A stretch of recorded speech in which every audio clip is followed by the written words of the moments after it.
And Grace and I connected around health and diet. And does everybody know the story of the emperor's new clothes? It took one truth teller to say, hey, this isn't the truth. This is what's going on. To say the emperor has no clothes. Grace is that person. Grace is the one who's going to say the truth is hiding in plain sight.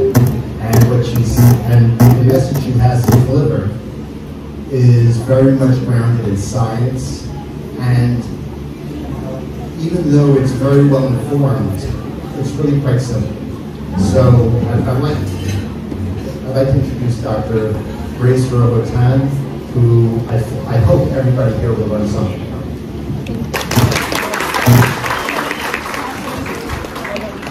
Thank you so much, Dr. Gordon, for that very nice introduction. And thank you so much for being with us with our technical difficulties. So not to waste our time, there are so many things that we will have to talk about. So we will start with our title. This is Interview, especially made for the beautiful and vigorous and very talented people of WRS Health. And it's my pleasure to be here, to be in front of you. So my name is Dr. Josephine Robotan. I am a facial plastic surgeon by specialty, but on the side, I do nutrition on low carb and fasting. Anybody heard about low carb yet? No? Yeah. Yes. Keto also, intermittent fasting. But I heard you have one problem, not being able to sleep at night. Is that right? Yeah. So, okay, we will try to tackle that one. So moving forward, I'm also an author, and those are the books that I wrote. And the second one is Eat to Heal. So what are the foods that we can eat that will help us in our healing? And the other ones are for wellness, and the other ones for weight loss. But generally, the concept is about going back to the basic, going back to our roots in order for us to regain the health that we lost over time. Disclaimer, I don't have any financial obligation to disclose, and no copyright infringement intended for the photos that you might see there. So, moving forward, pandemic, what happened in the pandemic? You can see there that from our previous life, we now in a country and a world wearing masks, and we were forced to work at home. I think everybody's working at home right now, right? And what happened with working at home? Based on research, pandemic weight gain, it's a real thing. And what's the average weight gain for those who work from home? It's actually at least 1.5 pounds per month. So how many months are we during the pandemic? So that's quite a lot. Try to see, I heard Dr. Gordon said, not being able to recognize some of you because you look like you gained another person in your system. So, I didn't hear you say that. You are not alone, and it's not your fault, and we don't know why. Oh boy. Because there are so many other reasons. It could be snacking more. You can say yes to that. Cooking at home more, and food at home is healthier. Oh boy. Ordering out less, exercising less, and of course the result will be 54%. So more than half gain weight.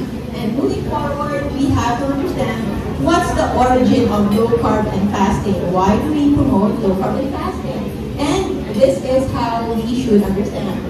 Nutrition by evolution. It may sound new for you, low carb fasting, but it's just going back to basics. And that is how we evolved as humans before. And we are not just talking about your lolo, lola, grandparents, grandparents, great-grandparents. We are looking at way back millions of years ago. So before, when we were still monkeys, and just a disclaimer, this is based on science. We will not talk about the biblical times yet, but just what the science and anthropology will say us. If you want to learn more about it, I recommend you read the book Sapiens. Okay, it will teach you more about that. You will need to understand more. But moving forward, before, when we were still eating purely fruits, purely sugar, our brains didn't grow so much. And it is actually the discovery of fire. When we were able to eat meat, when we were able to cook meat, that we were able to get all of those nutrients and all of those all of those calories in just a small amount of food that can make us feel full for days, we can afford to fast. That's when our brain grew. That's why what sets apart from lower animals is that our brain, even if it's just 2% of our weight, it actually uses 20% of our energy spending in a day. So that is how important on how we differ, and it's the nutrition, and it's the kind of food that enabled us to become the humans that we are now. So moving forward, we now know that from the great grandparents that we have, we became hunter-gatherers. But over time, what happened? Something went wrong. And for us to understand that, we need to take a little trip to Paleolithic hunter-gatherer period. This period comprises majority of our history as humans. So, if we are to lump our history, this one makes up 2,250 million years. So we are just at 2022 BC. And imagine the 250 million years ago that we have evolved. And as we go back to our previous history, you can imagine the moment we wake up in the morning, what do we do as hunter-gatherers? Do you think there's already grab food available? Do you think there's already cereals available? Do you think there's already your favorite thing, your overnight oats from the refrigerator, your hams, your eggs? Do you think that's available? Of course not, because before, people have to go on hunting. So it's a very typical for us humans to not actually be able to eat early in the morning. We have to walk for hours to hunt, and if it's a good day, we can be successful. And when we can be successful, maybe at most, if you are one of the lucky ones, you can be successful hitting a buffalo or a deer at 12 noon at earliest. And you have to go back to where the tribe is and share it with everyone. And usually they will feast on it, like the whole tribe will feast on it. And come sundown, when it's already about nighttime, you can see that there is already stopping of eating. Moving forward, comes nighttime, usually the people no longer eat at night. Why? Because there's dangers of the night. It's not safe for us to go out. And that's why we usually stop eating the moment it gets dark. So on a good day, we can feast from around midday until before sundown. And that is on a good day. And there are even days that hunting is not successful. So when there is nothing to eat, what do humans do? Nothing. Sometimes if it's fruit berry season, they can eat on fruits. But remember, fruits before, without GMO, without fertilizers, without farming, without agriculture, seldom you can find a fruit berry tree on a good day.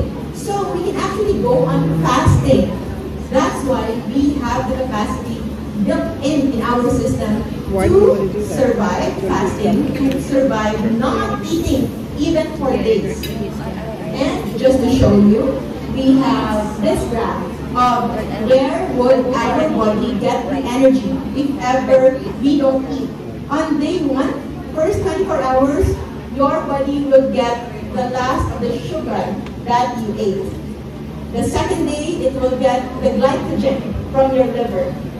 And on the third day, that's when all of your body, majority of it, like 75% of the time, that is when your body will start to really get the fats in order for it to be burned into energy.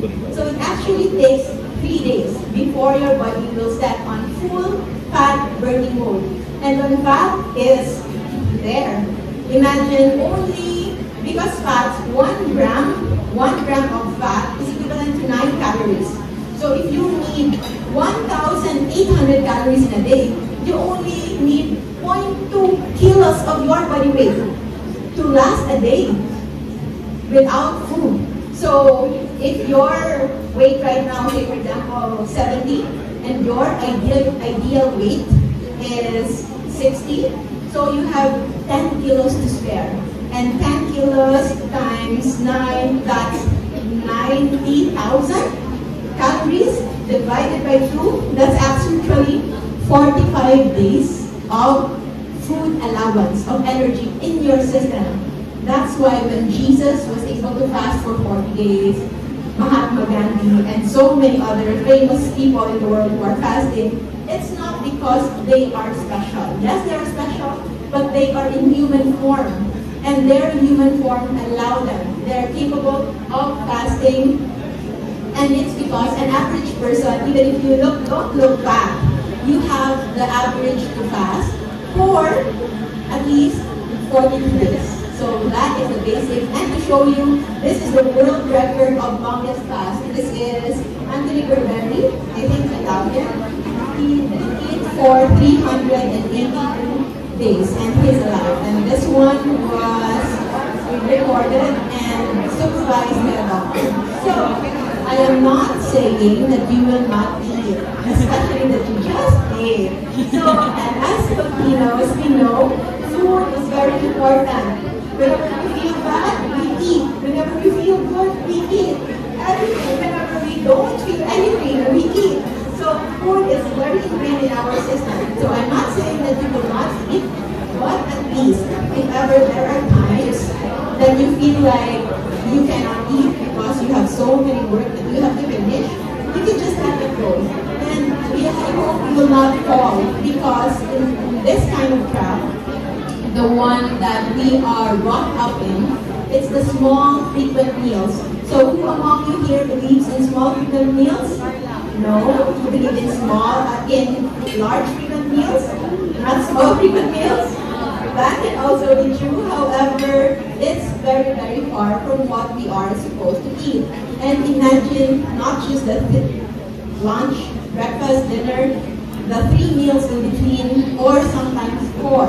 So that is just too much of our food intake. And if we question why we are sick, why we don't feel good, why we have chronic headache, especially the ones that you didn't feel before when you were younger, why suddenly you have aches and pains, it's because we've already reached our limit. This is a fairly young group, and I hope we will not reach into our elderly years before we start to improve. Because the human body is not just built to eat all the time. Our genetics is not built to eat all the time. And it is said that if we will reduce our human experience, our genetic history in 1 year, we only started eating rice, bread, corn, and all the products of agriculture only yesterday. And we only started eating sugar, like the ones in our 3-in-1 coffee, the ones in our fruit juices, the ones in our iced tea. We only started consuming them an hour ago. So imagine if you are used to something for the whole year and suddenly you are forced to do it in a day or in an hour. Do you think your body can keep up? Do you think your body can adjust?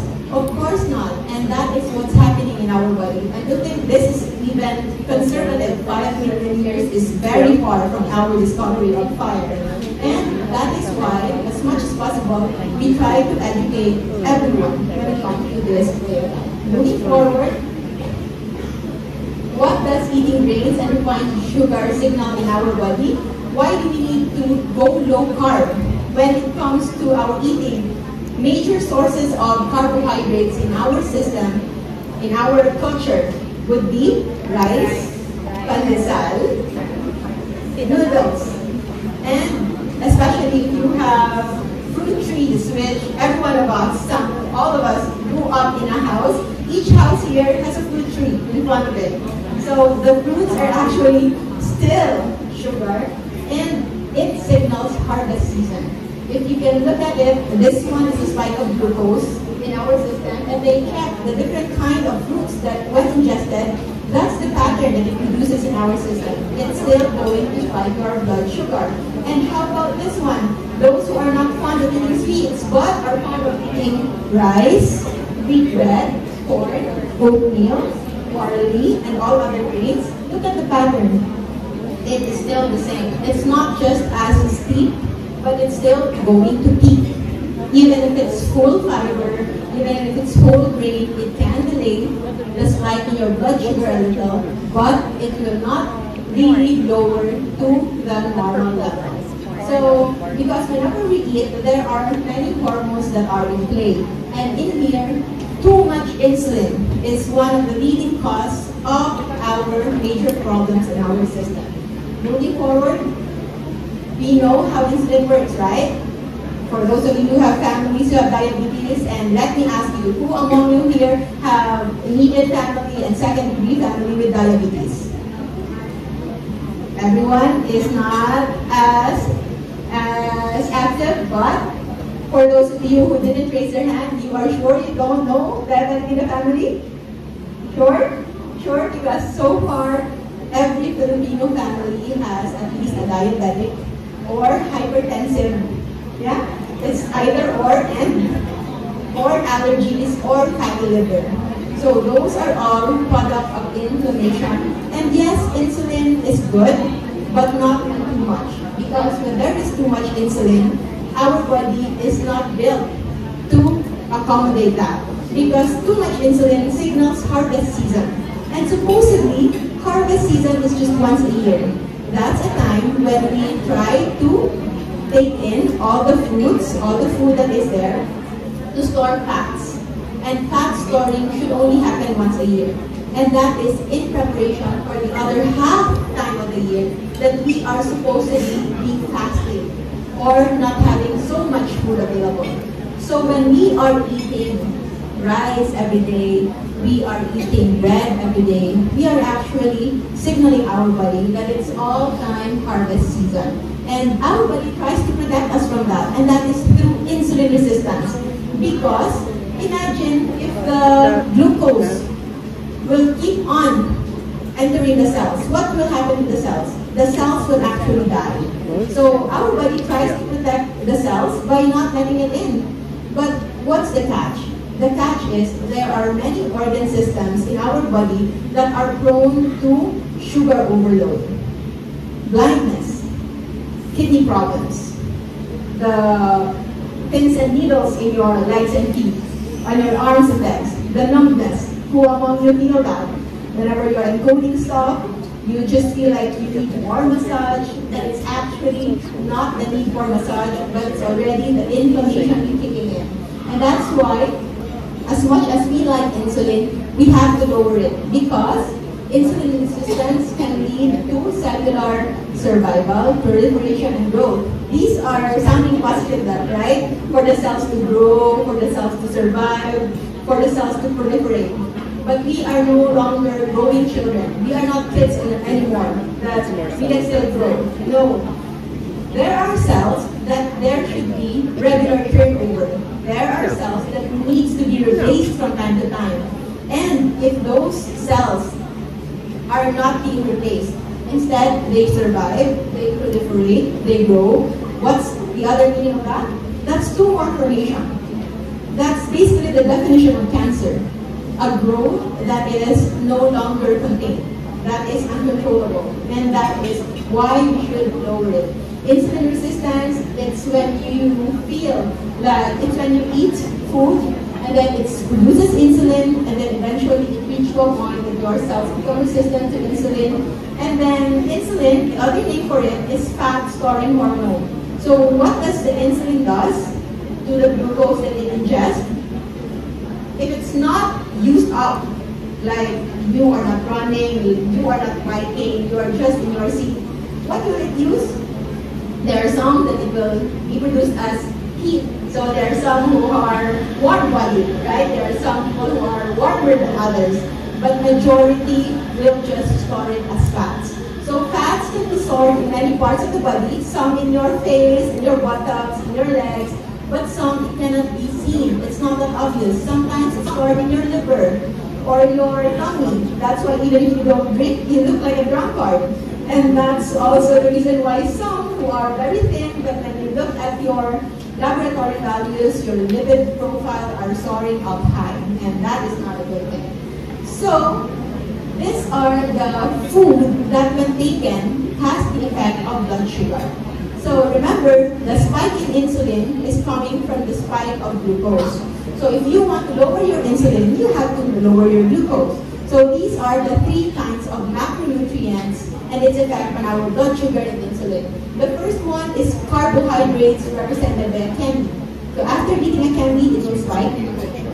After eating a protein like lean meat, like lechon, it will increase but not spike. It is stable. And when you are eating fat, it will not spike at all. So that's why if you eat only fats, it will actually not make you fat. As long as you don't eat them together with a candy, with a rice, with pasta, if you eat them together with fat and other proteins.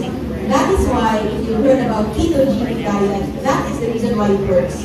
Because it's mostly fatty and meaty and protein rich, but without the carbohydrates.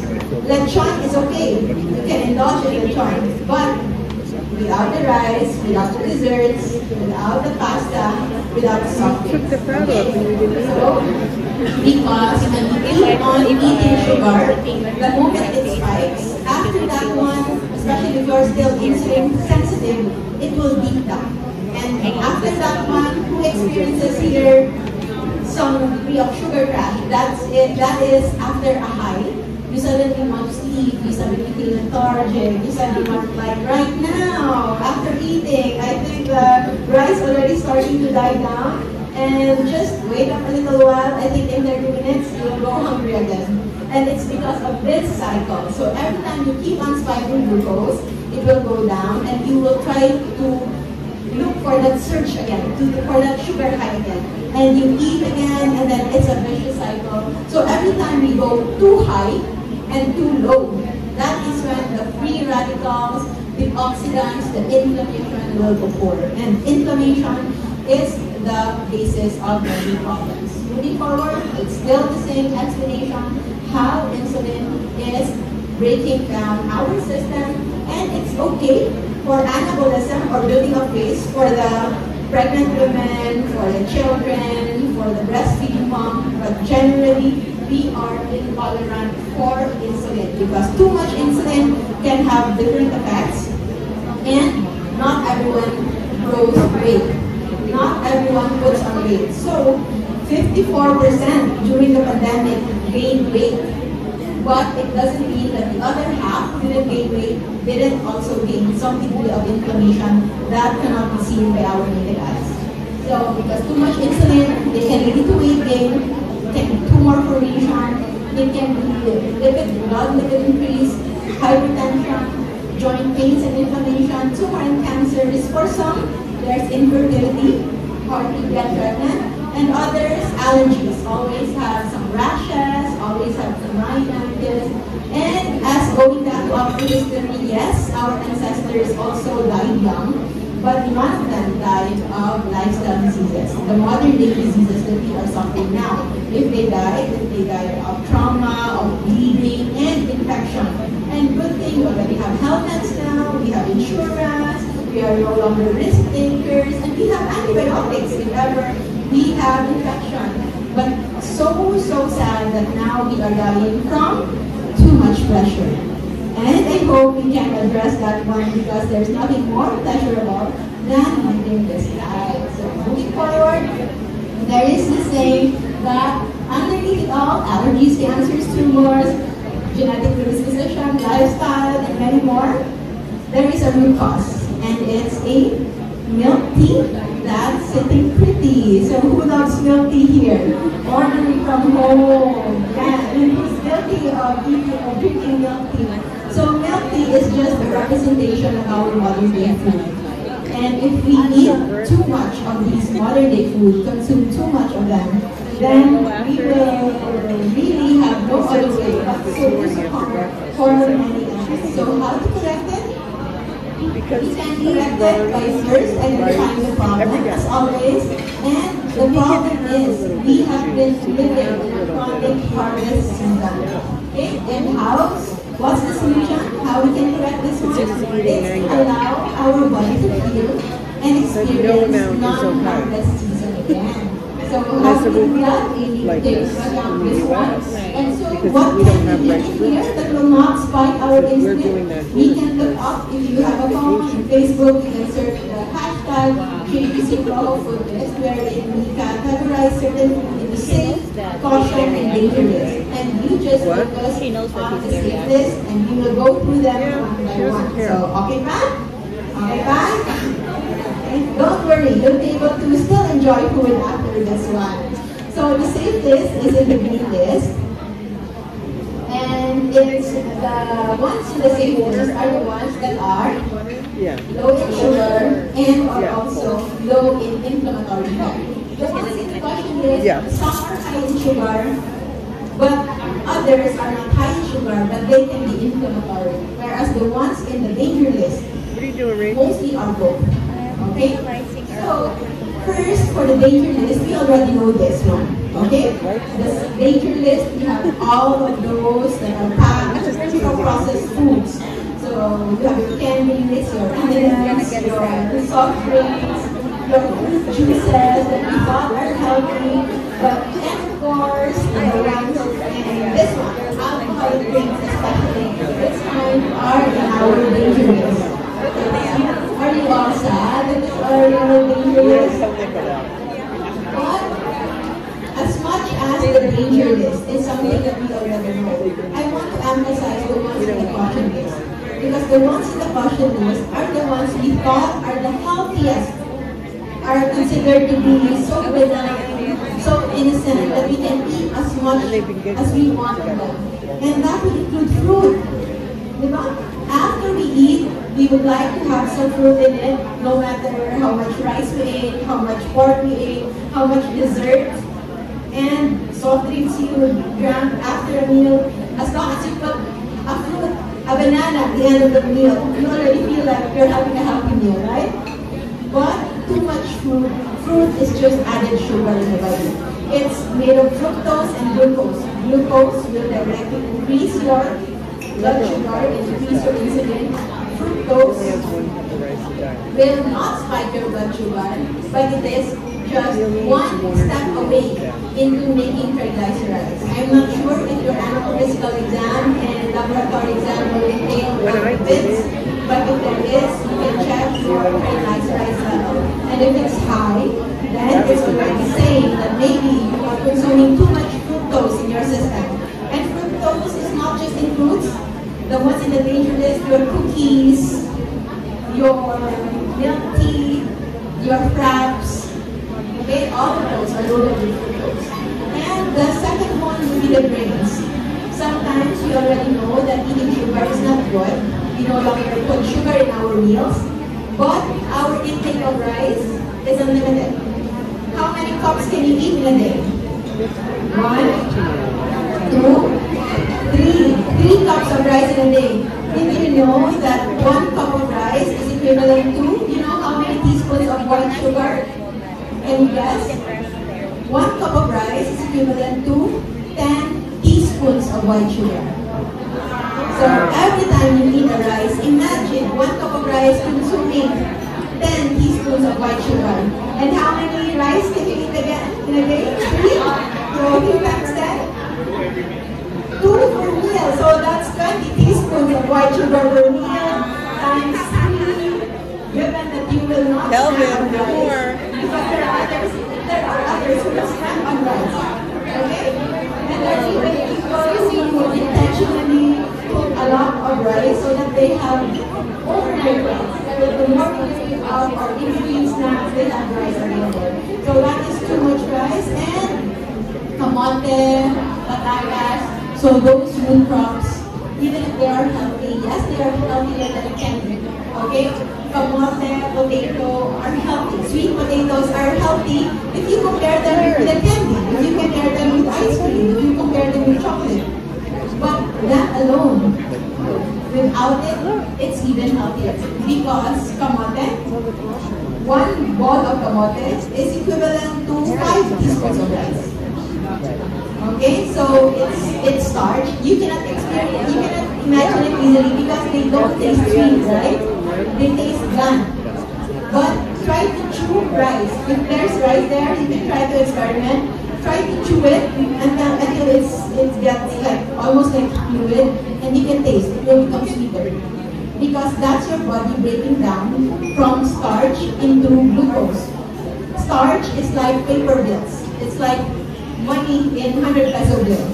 Glucose are coins.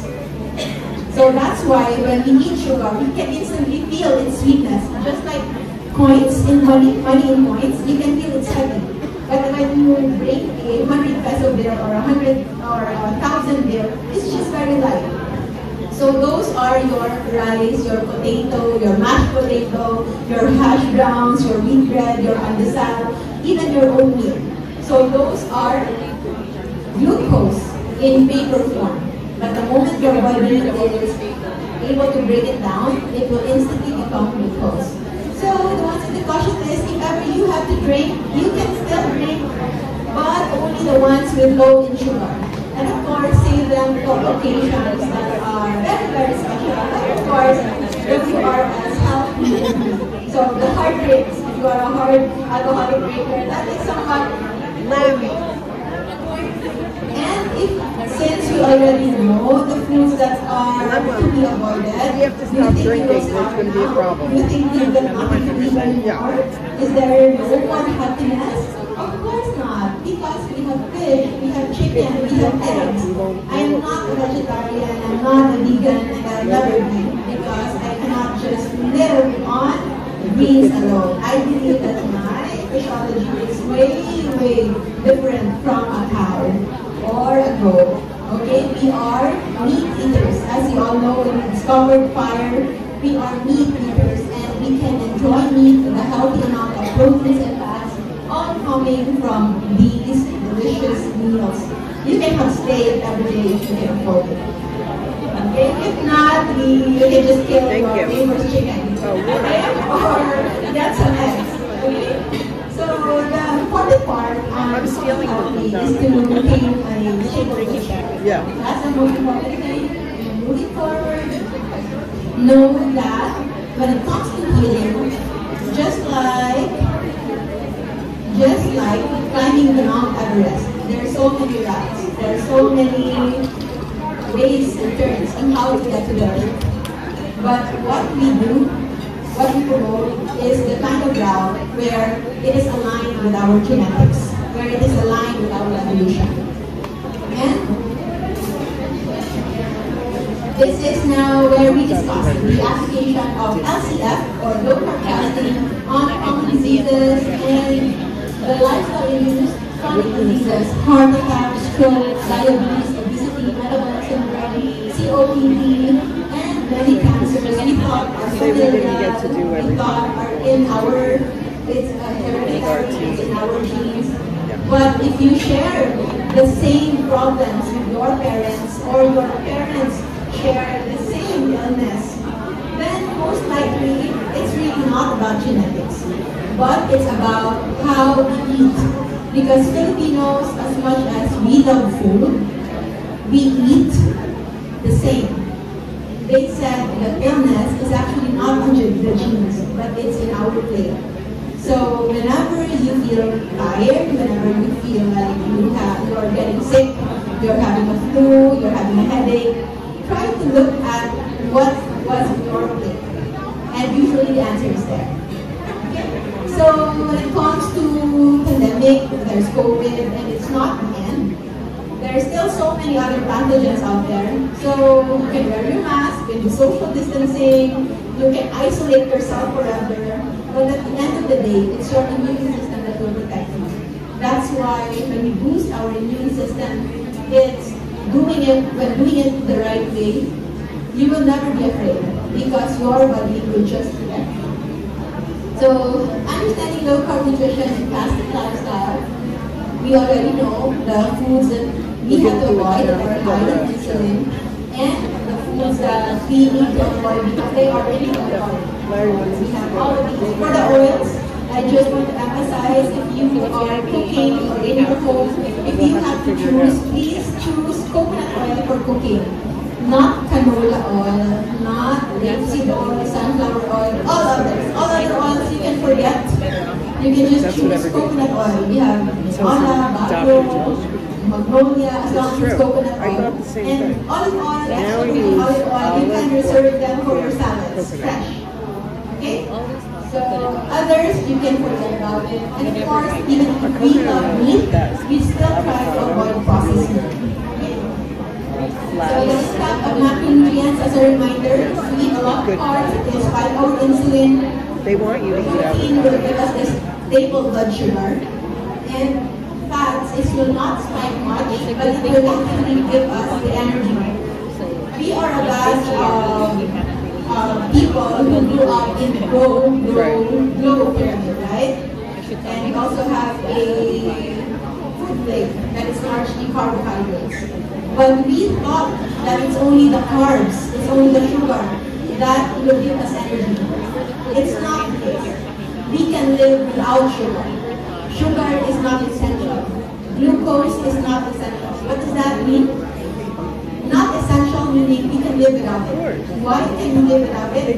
Because there's actually a process in our liver that we call gluconeogenesis. The moment that your body needs sugar, your body can create it from fats, from triglycerides, from proteins. It can create sugar. That's why there are many tribes in the world that thrive on carnivore diet. They don't eat because they're in the grassland, or they are in the North Pole, or they're in Atlantics, that there's no vegetation available, and they are alive.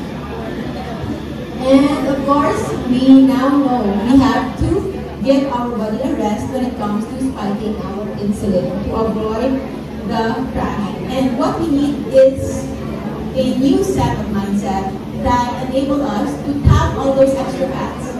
And the moment you start eating carbohydrate, the impact of insulin can go as long as 18 hours. So from the last rice intake, from the last sugar intake, from the last bread intake, it might take 18 hours for your body to lower down your insulin. So if you want to start your fat burning process, you can now start counting from your last carbohydrate intake. And if ever you eat, you can still eat. Just choose low carb. Don't worry, there's a way for you to jumpstart if you want to. High insulin. But you, once your brain has grown its capacity, you don't need it. Many illnesses that we discussed, that's why we have to lower it. The physical aspect is just a plus. We're the It's only a healing species from the inside that will drinks just another be reflected species' on the milk. outside. And We're the only ones. we have to know that every time we eat, especially for those who are eating rice, it's like this. Every time there's a spike.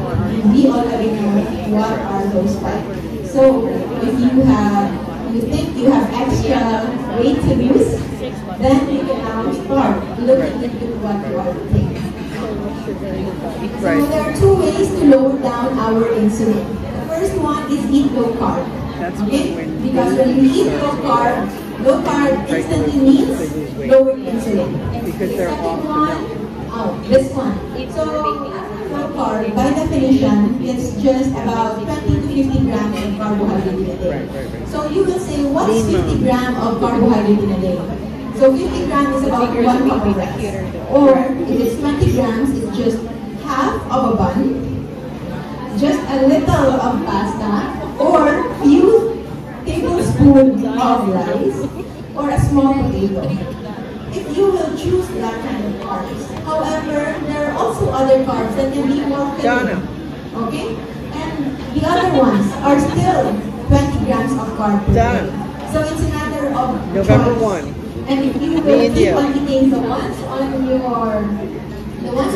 right, it is not filling, it is not satisfying, and you will just feel the pride. We do scrum. But if you eat the ones on this side, I'm not sure if you can eat that 3 times a day, per day, right? So it's a matter of mindset. And the other way to lower your insulin is to incorporate fasting. So the thing is, so many tried to do intermittent fasting, but they fail. Why? Because when you do intermittent fasting and you eat carbs, it's not the best match. Your fasting period will be so hard because your body is still looking for glucose because you are dependent on glucose.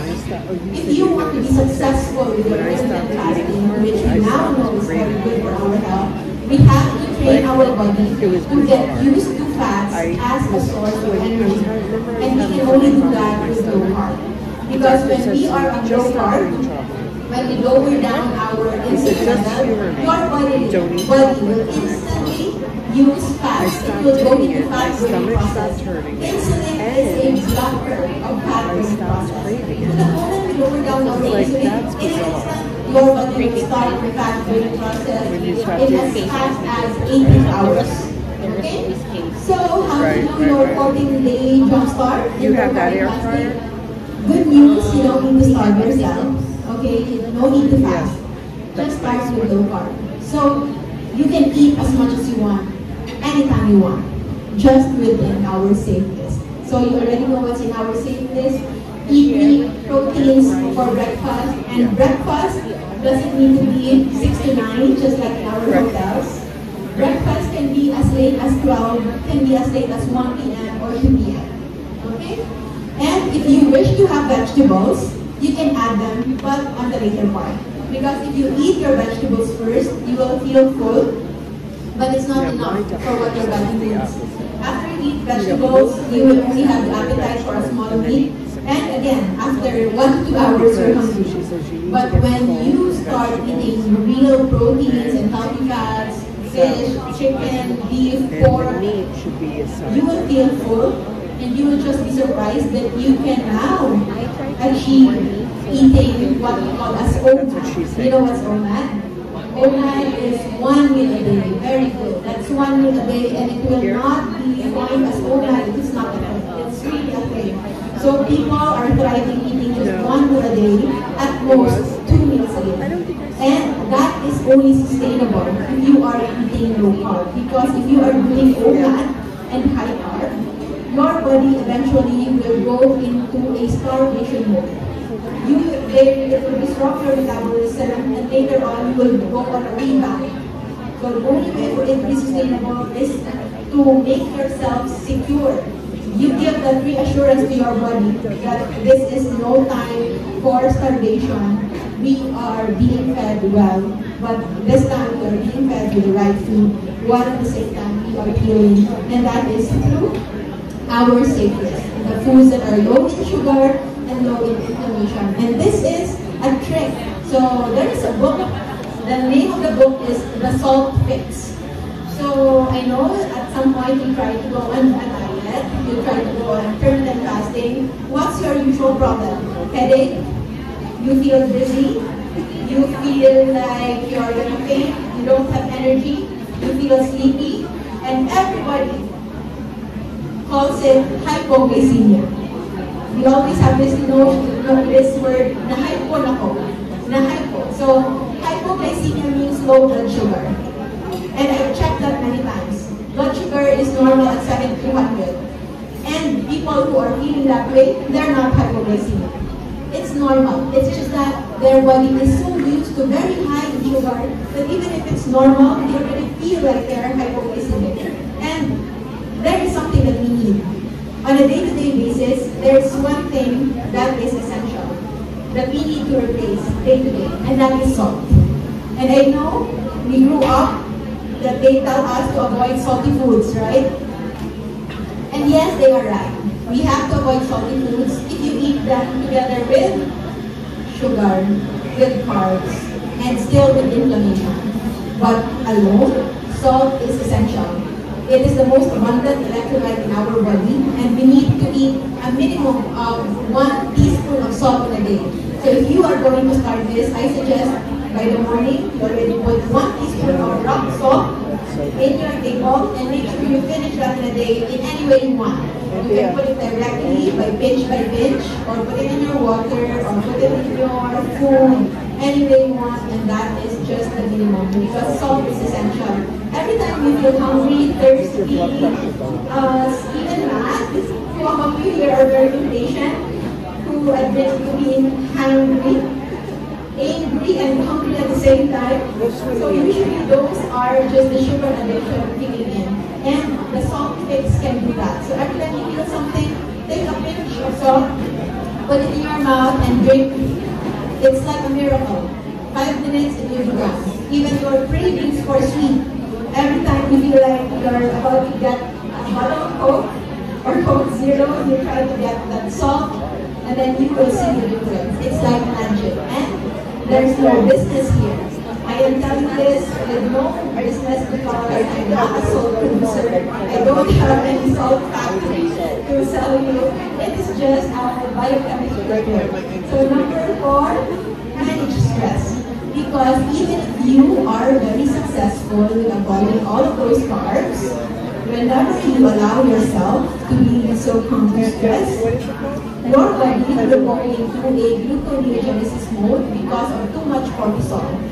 Too much cortisol will push your body to create a lot of sugar because it feels like it's going to run after something or fight something. So that's why we need to lower our stress level. We need to manage it.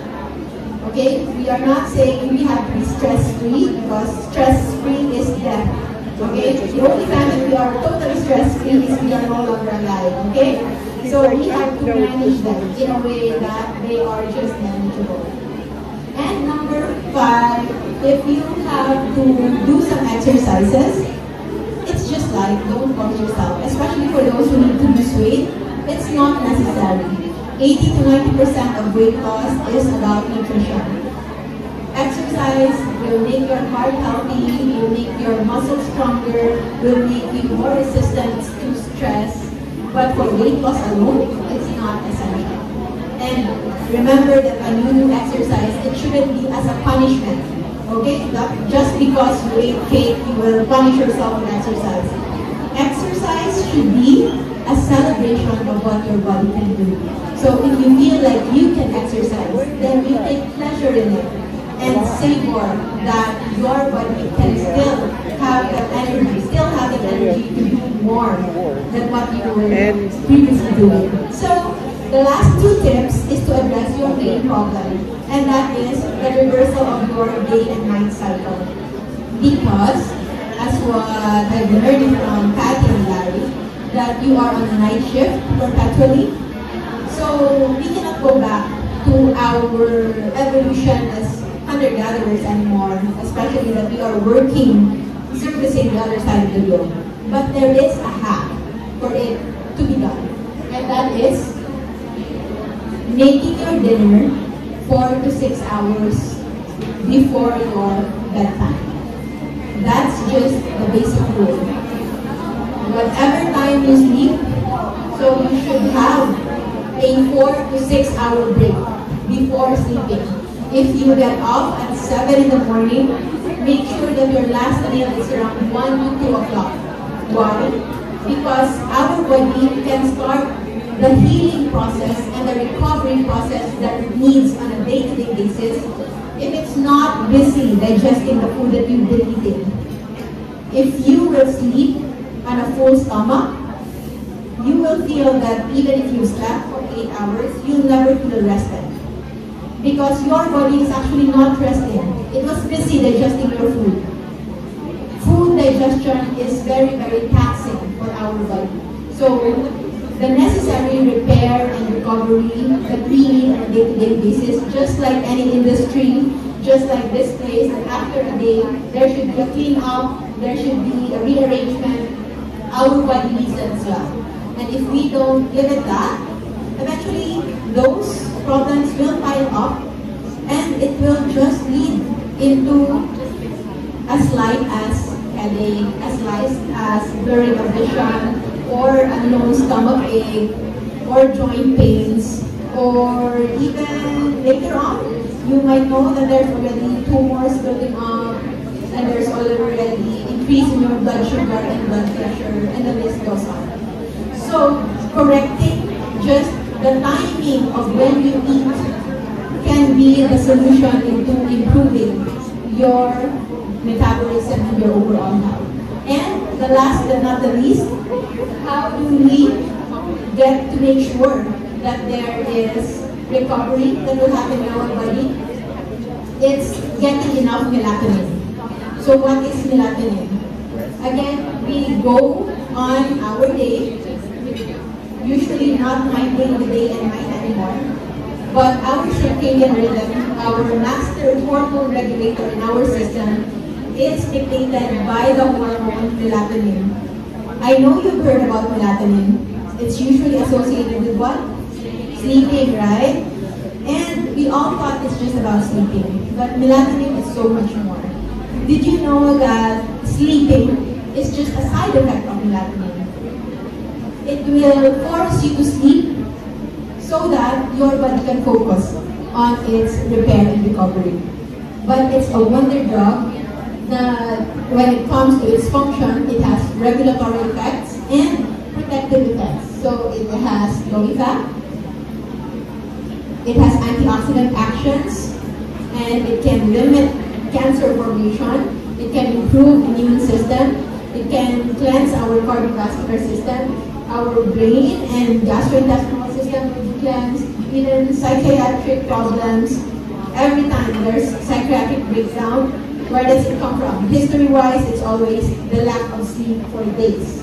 And that is not a small problem. It is a serious problem because when you lack sleep, you lack melatonin, your body regulation, your blood glucose regulation, your blood pressure regulation, it's all going to be affected. And we already know that. And when it comes to increasing the cycles in our body into reaching back to our normal circadian rhythm, since we can no longer change our working schedules, we can do a hack of still getting the benefit as if we are hunter-gatherers living in day-night cycle, even if we are awake at night, and that is by making sure that the time you rest, it is melatonin rich. So, melatonin, it is not just a sleeping hormone, it is a healing hormone. So the two ways that you can improve your circadian rhythm, the first one I mentioned a while ago, is about your food. Make sure that your last meal, bulk of meal intake is 4 to 6 hours before bedtime. And even water, try to have a break of at least 2 hours before bedtime. I think all of us were so used into drinking a glass of water before bedtime, right? And who among you here, after 2-3 hours, you get awakened to pee and then drink again? So it's actually us not giving our kidneys the break and rest that it needs. Wala na tayong naglalakad. At night, you're no longer running, you're no longer sweating at night. There's no need for too much water. You can take as much water as you want during your active hours. But when you are about to rest, you also need to give your body a rest. Because they say, if food is addicting, water is so much more. So it has to be regulated. So you give your body a rest, and it's just the first day that you will have all those cravings, have all of those tendencies to look for it. But after a while, you will just surprise yourself that you are no longer used to drinking as much, especially at that time. So the next thing, the first one, right, is to correct your circadian rhythm by regulating your food and drink intake. And the second one is melatonin, and there's 3 ways to have enough melatonin. Number 1 is to have 15 to 30 minutes direct sun exposure daily. Can you commit to that or not? You think? Can you commit to that? Or if ever you sleep during the day, you can wake up like around 3 o'clock in the afternoon. Are you up already? Around 3 o'clock in the afternoon. So that's at least your dose of sun. Because as much as we produce melatonin in our pineal gland when we sleep, the bulk of melatonin that we need actually is coming from our mitochondria that is activated by sunlight. So we need to have sun exposure daily. So if you wake up at 3 in the afternoon, it's already quite late, so you need to wake back 45 minutes to 1 hour. And if you cannot commit to that, there is another way for you to get enough melatonin. And that is no light exposure 4 to 6 hours before bedtime. Is that realistic? Light, as in sunlight, artificial light, phone light, gadget light. Is that possible? Is that possible? It's impossible, right? So, good thing we can move on with our third and last. Just like melatonin tablet. Thank God it's already discovered.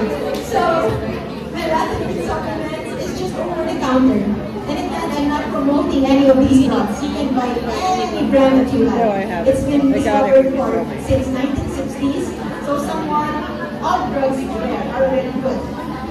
In this study, there are many, I'm sure many of you have already taken melatonin at some point. But how's your dose? 2 milligrams, 1, 3 milligrams.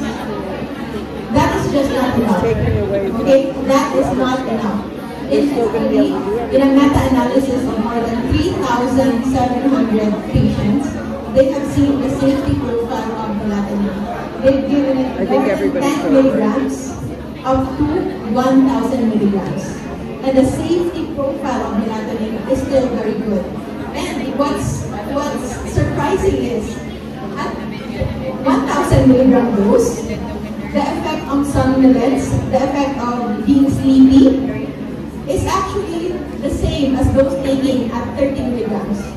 So, more than melatonin will not make you sleep all day.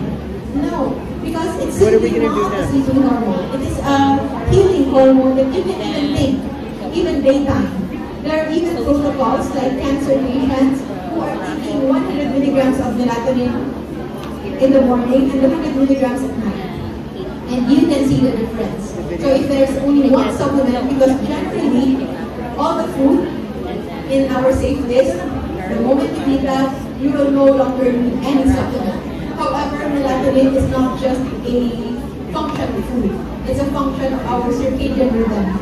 And it cannot be offered by the food we eat, no matter how good we are in our diet. So if you can do those two steps, at least you can have yourself in melatonin. Maybe we can ask supplement from that. Maybe the HR can provide that one for everyone. So 10 to 30 milligrams of melatonin. If you have to drink something before sleeping, just a little water. No need to finish the whole glass, and you can see the difference. So this one, I know this is a fairly long group. I would just like to share you. I did an online survey in Facebook, so 693 respondents. Okay, what is your reason why you chose low carb? So a lot of them answered weight loss, the others for longevity and immunity, and the rest chose low carb. They already know that it's for healing of diabetes, hypertension, fatty liver, GERD, anxiety, lower the bad cholesterol, childhood obesity, kidney problems, autoimmune diseases, allergies, asthmas, and many more. So those are the things that people can heal from when they do low carb.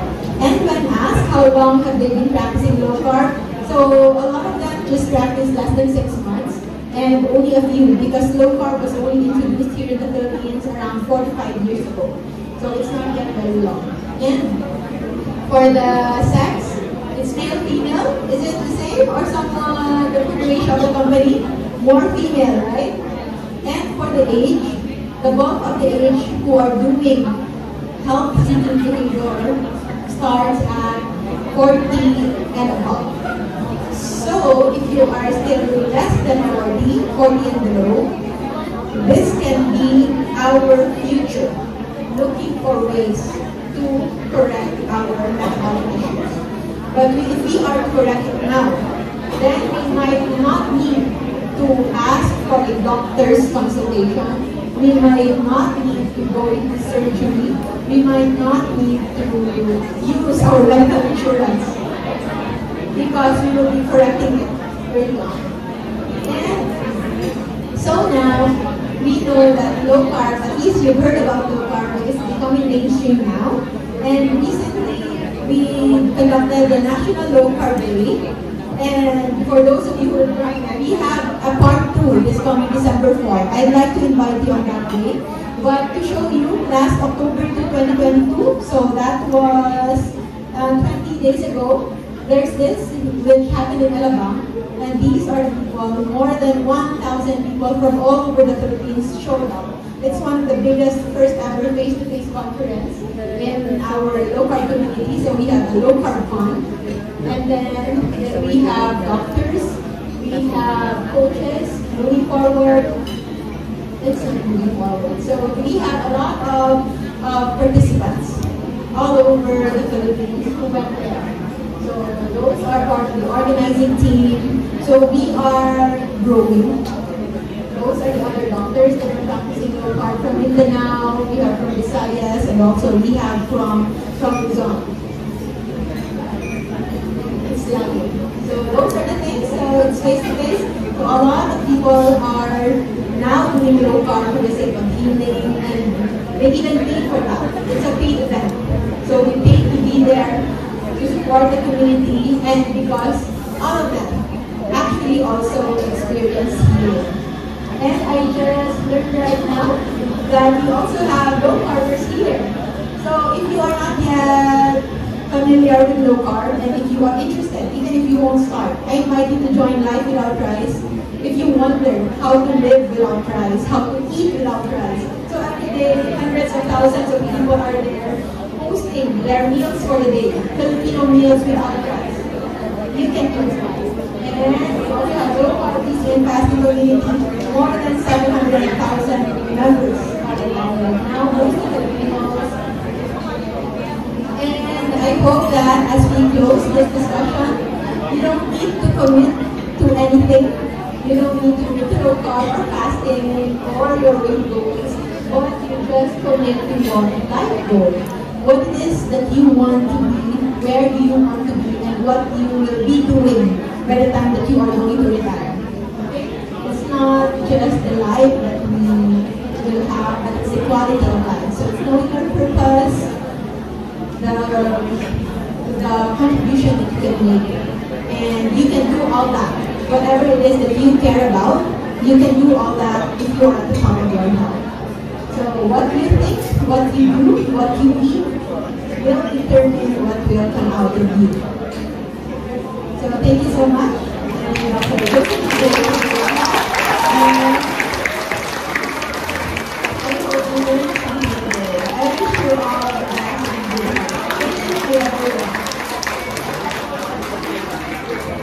Thank you so much.